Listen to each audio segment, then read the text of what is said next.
বলেছেন, কাউকে ছোট করে দেখো না। তুমি নিচু হও, তুমি নিচু হয়ে চলো।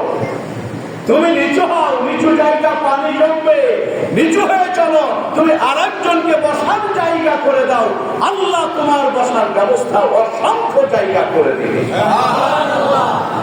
আমি তো দূর করো, এই যে আমি অনেক বড় কিছু হয়ে গেছি, আল্লাহর ওলিদের কাছে গেলে আজকে নফস বাদ দেওয়ার সুযোগ নাই। আমার ভাইরা, দেওবন্দের মাদ্রাসার প্রতিষ্ঠাতা লগ্ন থেকে শুরু করে ওই আকিদায় যারা দাওয়াতি কাজ করছেন, আকাবাই দিন যারা, তাদের বিপক্ষে যাওয়ার সুযোগ কওমি লাইনের কারণ নাই, আলিয়া লাইনেরও কারণ নাই। কারণ তাদের দ্বারা এখন তার নবী আসবে না। নবী কে আসবে?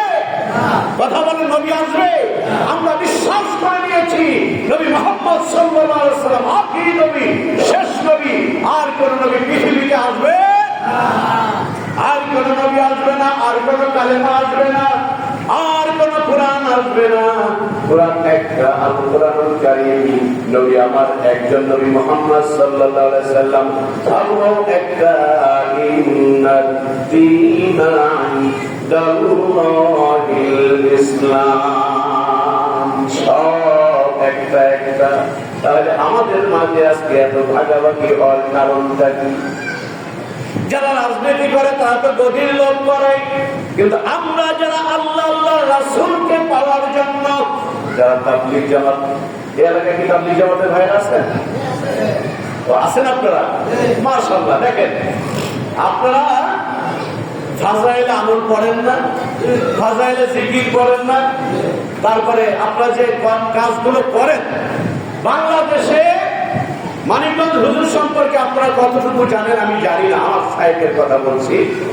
তো আপনাদের যে টঙ্গীতে বিশ্ব ইজতেমা হয়, আমাদের দরবারে আমাদের যে ইজতেমা, ইজতেমা অর্থ জমায়েত হওয়া, তাই তো? ইজতেমা অর্থ জমায়েত হওয়া। তো তাবলীগ জামাতের টঙ্গীর যে বিশ্ব ইজতেমা অনুষ্ঠিত হয়, আমাদের সাহেব আমাদের দরবারে বসে তাদের সপক্ষে দোয়া করেন। জানলা আমি একটা সাইডে কাজ করতেছি, তারাও তো লক্ষ লক্ষ মানুষ নিয়ে, তারাও তো ইমানে কিনের কথা বলছে। ছোট করে দেখার কোন সুযোগ নেই। এগুলো আল্লাহর ওলি যারা, তারা তাদের অনুসারীদেরকে এটা শিক্ষা দেয় যে তুমি কাউকে ছোট করে দেখো না, তুমি আরেকজনকে সম্মান করো, তোমার ভিতর থেকে আমিত্বটা দূর করো। আমিত্ব দূর করো, আমিত্ব বের করে ফেলো, সিনা সাফ করো। তাজকিয়ায়ে নফস ইসলামের অন্যতম একটা বিধান কোরআনের মধ্যে রয়েছে। বন্ধুগণ, তো তাবলীগ জামাতের প্রতিষ্ঠাতা যিনি, আজকে দেখেন তিনিও কিন্তু তার উস্তাদের পায়দবি করেছেন। পীর মানে কি? পীরটা একটা ফার্সি শব্দ, পীর তো কোনো বিষয় না। আপনারা তাবলীগ জামাত যারা করেন, আপনারা যেখানে তাবলীগে যান, আমিরের হুকুম ছাড়া কি কিছু করেন? আমার মসজিদে মাঝে মাঝে তাবলীগ আসে। আমি একবার নাস্তার দাওয়াত দিলাম,